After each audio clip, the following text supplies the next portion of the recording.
Om Swastiastu. Assalamualaikum warahmatullahi wabarakatuh. Shalom nama budaya. Semoga Tuhan melindungi kita semua. Salam sehat dari kami PKRS Mausada.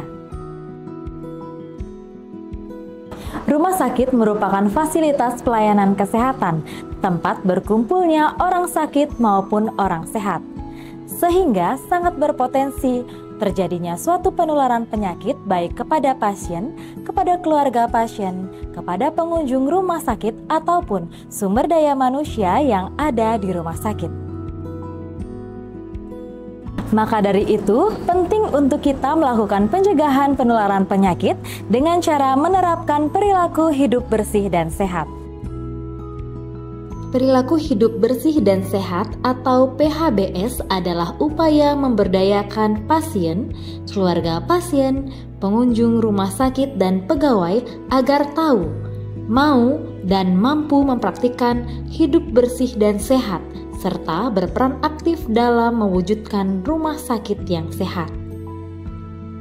Manfaat PHBS di rumah sakit yaitu memperoleh pelayanan kesehatan yang aman dan sehat, terhindar dari penularan penyakit, mempercepat proses penyembuhan dan meningkatkan derajat kesehatan sehingga tetap dalam keadaan sehat. Manfaat lainnya adalah menciptakan lingkungan di sekitar rumah sakit tetap dalam keadaan bersih, indah, dan sehat. Jadi, perilaku hidup bersih dan sehat seperti apa yang bisa kita terapkan di rumah sakit? 6 langkah mencuci tangan dengan menggunakan antiseptik atau sabun dan air mengalir. Kuman penyebab penyakit ada di sekitar kita, apalagi ketika kita berada di rumah sakit. Nah, lalu apa sih yang bisa menyebarkan atau melalui apa kuman atau bakteri itu bisa menyebar? Tangan. Tangan kita adalah media yang bisa menyebarkan penyakit, infeksi, yang disebabkan oleh kuman, bakteri, maupun virus. Lalu, bagaimana cara mencegahnya? Yang pertama adalah dengan mencuci tangan. Mencuci tangan ada 2 metode, yaitu yang pertama, menggunakan air bersih yang mengalir dan sabun. Kemudian yang kedua, menggunakan bahan yang berbasis alkohol. Seperti apa mencuci tangan yang benar? Mari simak langkah-langkah berikut ini. 1. Mencuci tangan dengan air mengalir dan sabun cair. Mencuci tangan dengan air mengalir dan sabun cair dilakukan saat tangan dalam kondisi kotor dengan langkah-langkah sebagai berikut. Basahi tangan dengan air mengalir dan sabun cair, gosok telapak tangan kiri dengan telapak tangan kanan. Gosok telapak tangan kanan di atas punggung tangan kiri dan telapak tangan kiri di atas punggung tangan kanan. Gosok telapak dan sela-sela jari dengan jari-jari saling mengait. Letakkan punggung jari pada telapak satunya dengan jari saling mengunci. Ibu jari atau jempol digosok memutar oleh telapak kiri dan sebaliknya. Jari kiri menguncup. Gosok memutar ke kanan dan ke kiri pada telapak tangan kanan dan sebaliknya. Lalu, bilas tangan dengan air mengalir dengan 6 gerakan mencuci tangan seperti sebelumnya.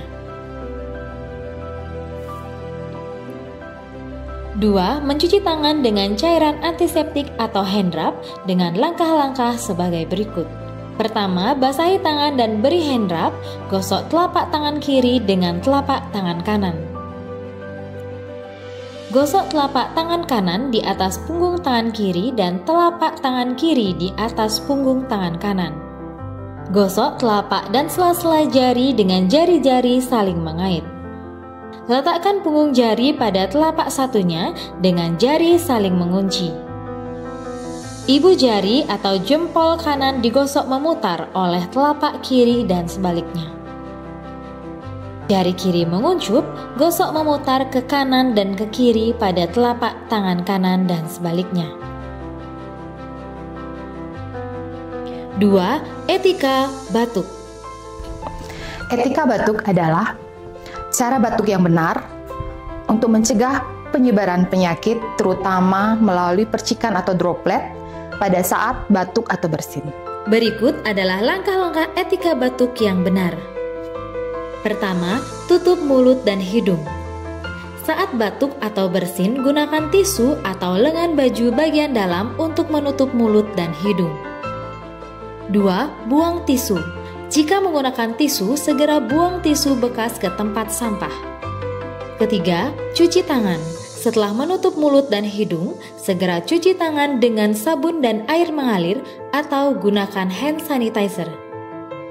Tujuan dari etika batuk adalah untuk mencegah penyebaran penyakit melalui percikan droplet atau percikan cairan dari saluran pernafasan saat batuk atau bersin. Dengan menerapkan etika batuk yang benar, kita dapat melindungi diri sendiri dan orang lain dari penularan penyakit. 3. Sampah juga butuh tempat. Kita harus membuang sampah di tempat sampah karena sampah dapat menjadi tempat berkembang biaknya serangga, tikus, dan binatang pembawa penyakit lainnya. Sampah bisa menjadi sumber polusi tanah, air, dan udara. Sampah bisa menjadi sumber tempat hidup kuman-kuman yang membahayakan kesehatan. Mari jaga kebersihan bersama. Membuang sampah pada tempatnya, lingkungan tetap aman dan sehat. Menjaga kebersihan untuk kesehatan kita semua. 4. Rumah sakit zona tanpa rokok.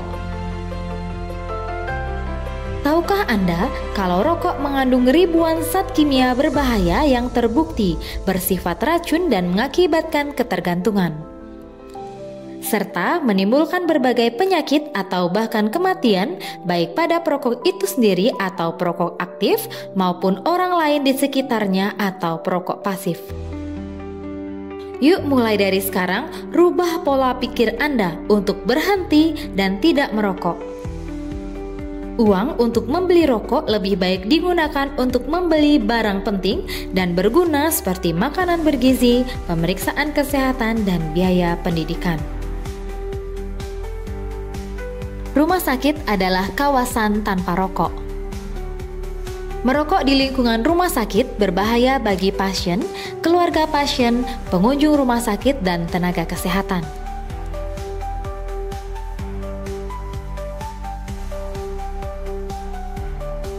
Hormati kesehatan bersama, matikan rokok Anda.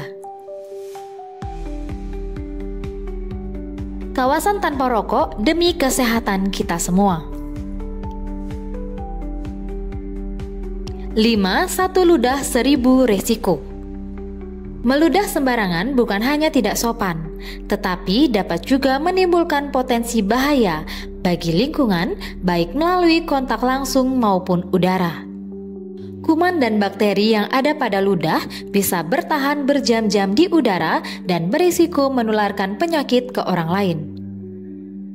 Oleh karena itu, diharapkan bagi pengunjung rumah sakit tidak membuang ludah di sembarang tempat. 1 ludah. 1 ludah bisa sebarkan ribuan kuman. Jangan meludah di sembarang tempat, gunakan tempat yang tepat.